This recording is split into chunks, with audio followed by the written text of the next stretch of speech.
Salut à tous! On se retrouve aujourd'hui pour une nouvelle vidéo.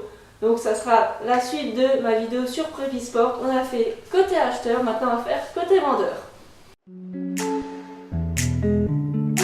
Je représente plus le site puisque je l'avais déjà fait dans la précédente vidéo. Donc je vous mets le lien en barre d'infos donc pour ceux qui voudraient se rappeler ce que c'est ou qui l'ont pas encore vu. Donc c'est une plateforme de vente en ligne de matériel d'équitation entre particuliers, donc du matériel principalement d'occasion.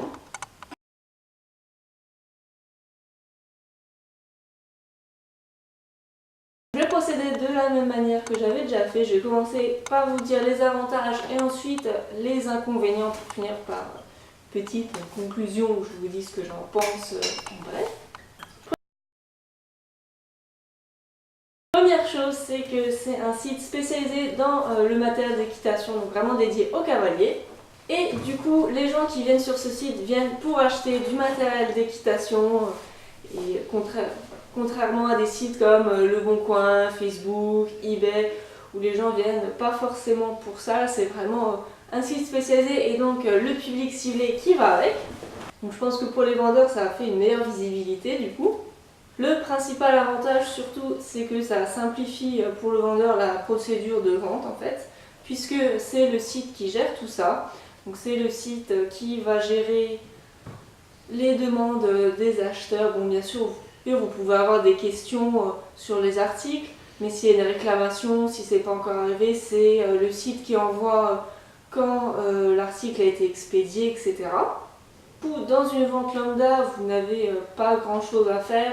Vous mettez en ligne l'article, l'acheteur va venir, donc va commander, va payer, vous n'avez pas à vous occuper du règlement. Prépisport vous envoie un mail ou un SMS pour dire voilà, vous avez vendu tel article, confirmez la disponibilité, vous confirmez. Ensuite, vous envoyez l'article et c'est tout ce que vous avez à faire. Contrairement à d'autres sites comme Le Bon Coin ou Facebook, vous n'avez pas besoin non plus d'actualiser vos annonces puisque les annonces sont classées par catégorie, classées par prix, etc.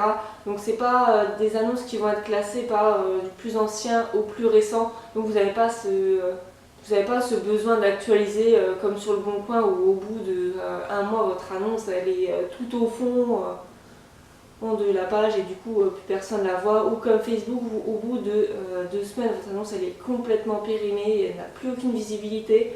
Là justement vous mettez l'annonce, elle aura toujours à peu près la même visibilité. Après bien sûr ça dépend des critères des gens, mais vous n'avez pas ce problème d'actualisation et ça je trouve ça assez génial pour moi qui fonctionnait beaucoup sur Facebook et Le Bon Coin avant. Donc j'étais tout le temps en train de remettre mes annonces, même si c'est que du copier-coller ça prend du temps. Pareil pour ceux qui utilisent Mondial Relais, vous n'avez pas à faire tout le bordereau, à saisir toutes les coordonnées, le poids, etc. Vous avez juste à l'imprimer, donc ça c'est pas mal aussi en termes de gain de temps. Autre gros avantage du site, c'est la sécurité des paiements. Vous n'avez pas de risque d'arnaque, de gens qui vont essayer de vous convaincre d'envoyer votre article avant d'avoir reçu le paiement. Vous n'avez pas non plus de risque d'avoir un chèque sans provision, surtout pour les grosses sommes. Je pense. Là, justement, le paiement est sécurisé. S'il y a un paiement par chèque, le chèque va d'abord être encaissé avant que vous envoyiez l'article. Personne ne va vous dire d'envoyer l'article avant d'encaisser le chèque, etc. Vous êtes sûr d'être bien payé comme il faut. Donc ça, c'est pas mal pour ceux qui ont déjà eu des mauvaises surprises. Par contre, il y a aussi des inconvénients. Donc moi, le premier inconvénient, c'est un peu bête à dire, mais je trouve que je vendais pas beaucoup sur ce site. C'est vrai que par exemple sur Le Bon Coin, je mettais l'annonce, donc au bout de 2 mois, il faut que je la renouvelle. Donc en 2 mois, j'ai vendu à peu près en moyenne 3-4 articles. Sur Facebook, bon, c'est des annonces que je mets sur les groupes. Donc je mets quand même sur une dizaine de groupes, mais je fais au moins une vente par publication, sachant que je suis obligée de republier toutes les semaines si je veux qu'il y ait un peu de visibilité, mais par publication j'ai en moyenne au moins une vente.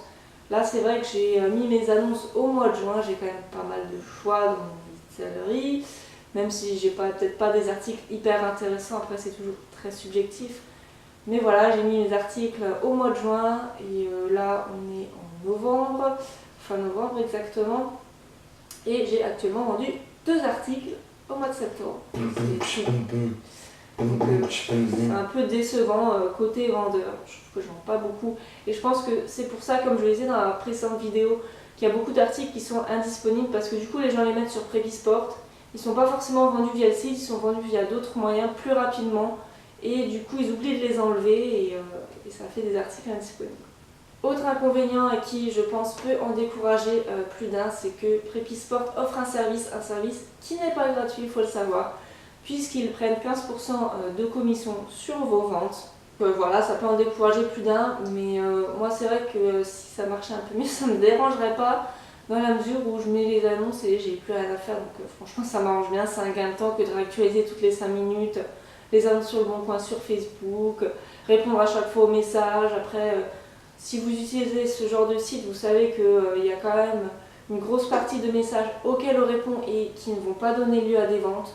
Tandis que là, on ne perdra pas du tout de temps avec des gens qui vont finalement ne pas vous acheter votre article. Donc moi, c'est vrai que la commission, du coup, ça ne me gêne pas. Et dernière petite chose que j'ai constatée sur les 2 petites ventes que j'ai fait, c'est que la procédure est, j'ai trouvé un peu contraignante en fait. Vous avez 48 heures pour valider que votre article est bien dispo.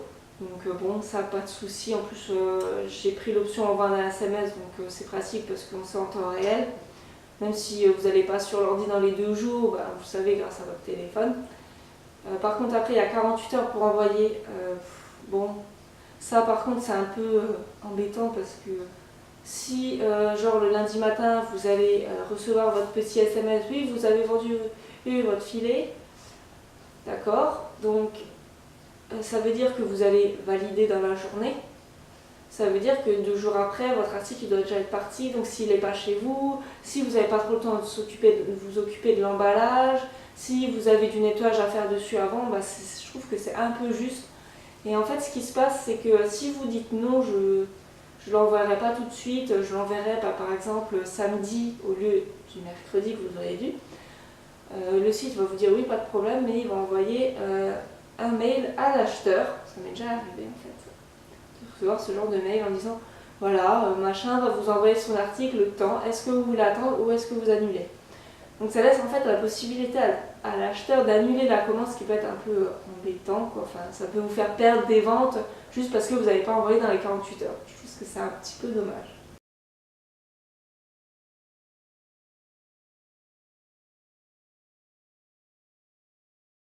Voilà pour ce qu'il en est des inconvénients. On arrive à la fin de cette vidéo. Donc j'ai un point de vue assez mitigé sur le site.